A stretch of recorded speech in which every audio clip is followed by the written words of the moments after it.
નમસ્કાર દર્શક મિત્રો, સ્વાગત છે તમારું અમારી હવામાન વિભાગની ચેનલમાં। મિત્રો, આવનાર સમયમાં છે તે ગુજરાતમાં ભારેથી ભારે છે તે ગરમીની વચ્ચે છે તે માવઠું થવાની શક્યતા અંબાલાલ પટેલ દ્વારા વ્યક્ત કરવામાં આવી છે। જી હા મિત્રો, આવનાર સમયમાં ગુજરાતમાં છે તે ભારેથી ભારે કહેર એટલે કે વાવાઝોડાનો છે તે ખતરો છે તે વર્તાઈ શકે છે તેવી અંબાલાલ પટેલની સૌથી મોટી છે તે આગાહી વ્યક્ત કરવામાં આવી છે। અંબાલાલ પટેલ દ્વારા જણાવવામાં આવ્યું છે કે વાવાઝોડું છે તે દક્ષિણ એટલે કે અરબી સમુદ્રની અંદર છે તે ધીરે ધીરે સાયક્લોન સર્ક્યુલેશનના કારણે છે તે વાવાઝોડું છે તે ધીરે ધીરે આગળ વધી રહ્યું છે, એટલે કે પશ્ચિમના પવનો છે તે ધીરે ધીરે આગળ વધી રહ્યા છે અને એની અંદર છે મિત્રો વાવાઝોડાનું મોટું સ્વરૂપ છે તે ધારણ કરી રહ્યું છે અને આ વાવાઝોડું ધીરે ધીરે છે મિત્રો તે આગળ વધી રહ્યું છે અને ગુજરાત સાથે ટકરાવવાની શક્યતા છે પણ અંબાલાલ પટેલ દ્વારા વ્યક્ત કરવામાં આવી છે। જ્યાં મિત્રો અંબાલાલ પટેલ દ્વારા જણાવવામાં આવ્યું છે કે આગામી તારીખ એટલે કે 14, 15 ને 16 અને તારીખ 17, 18 ને 19 એટલે કે 20 તારીખ સુધીની છે તે મોટી અને સૌથી ભારે છે તે આગાહી વ્યક્ત કરવામાં આવી છે। અંબાલાલ પટેલ દ્વારા મિત્રો જણાવવામાં આવ્યું છે કે ગુજરાતમાં છે તે હવે કાળઝાળ ગરમીમાં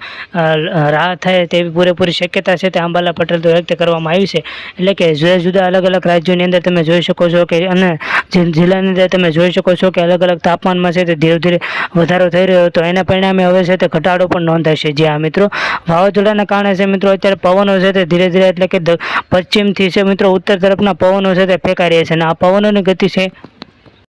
જી હા મિત્રો, અને તમે મિત્રો અત્યારે તમે જોઈ શકો છો કે દક્ષિણના પવનો છે મિત્રો વરસાદ લાવવા માટે ખૂબ જ મહત્વના હોય છે। જી હા મિત્રો, વરસાદ લાવવા માટે આપણને એક અસર પણ જોવા મળે છે કે અત્યારે ભારે પવનો ફેંકાઈ રહ્યા છે અને વરસાદ લાવવા માટે મિત્રો છે તે પશ્ચિમના પવનો છે તે મહત્વના હોય છે અને સામાન્ય રીતે મિત્રો છે ચોમાસું છે તે દક્ષિણ બાજુથી શરૂ થતું હોય એટલે કે કેરળ બાજુથી શરૂ થતું હોય છે અને ધીરે ધીરે છે તે ગુજરાત તરફ આવતું હોય છે, પરંતુ મિત્રો આ પશ્ચિમના પવનો છે એટલે કે સીધું જ મિત્રો છે વાવાઝોડું છે તે ગુજરાતના સાથે ટકરાઈ શકે તેવી આશંકા છે તે અંબાલાલ પટેલ દ્વારા વ્યક્ત કરવામાં આવી છે। આ મિત્રો વાવાઝોડું છે તે સીધું ગુજરાતની અંદર ટકરાશે અને આશરે લગભગ છે ગુજરાતથી 350 કિલોમીટર દૂર છે એટલું એનું અંતર છે તે નિર્ધારિત કરવામાં આવ્યું છે અને ધીરે ધીરે છે તે પોતાના ગતિ સાથે છે તે આગળ વધી રહ્યું છે અને ભારે પવનો પણ ફેંકાઈ શકે છે અને આગામી સમયમાં ગુજરાતમાં છે તે ભારે કરા સાથે પણ વરસાદ સાથે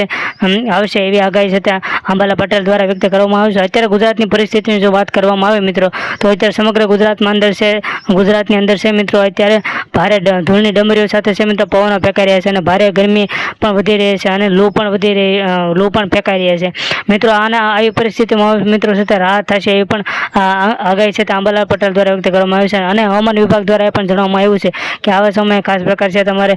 પાણી પીવાનું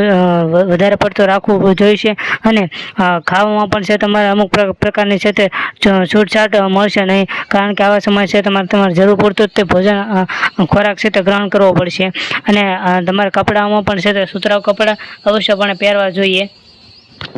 જી હા મિત્રો, આવી મોટી છે તે ભારેથી ભારે આગાહી છે તે અંબાલાલ પટેલ દ્વારા કરવામાં આવી છે। મિત્રો ફરીવાર જો એક વાવાઝોડા ઉપર એક નજર નાખીએ તો મિત્રો વાવાઝોડું છે પોતાની ગતિ સાથે ધીરે ધીરે આગળ વધી રહ્યું છે અને તે પોતાની 80 થી 90 કિલોમીટરના ઝડપે છે મિત્રો અત્યારે પવનો ફેંકાઈ રહ્યા છે અને તે ધીરે ધીરે છે મિત્રો આગળ વધી રહ્યું છે અને તે ગુજરાત સાથે ટકરાશે એટલે ગુજરાતના જે દરિયા કિનારો છે પોરબંદર છે, વેરાવળ છે, જુનાગઢ છે તેમજ ભાવનગર છે અને દ્વારકા છે ત્યાં અત્યારે તમે જોઈ શકો છો કે દરિયાની અંદર છે મોટાથી ભારે છે તે મોજા ઉછળી રહ્યા છે, એટલે કે મિત્રો આશરે છે તે 2 થી 3 ઇંચ છે તે મોજા ઉછળી રહ્યા છે અને ધીરે ધીરે છે તે સુનામી જેવી એટલે કે સૌથી વધારે મોજા ઉછળી રહ્યા છે, એના કારણે છે મિત્રો ભારે વરસાદ અને ભારે આગાહીની શક્યતા પણ છે તે અંબાલાલ પટેલ દ્વારા પરેશ ગોસ્વામી દ્વારા છે તે વ્યક્ત કરવામાં આવી છે। અને મિત્રો એક દ્રષ્ટિએ પણ જોઈએ કે ગુજરાતના સરકાર દ્વારા છે તે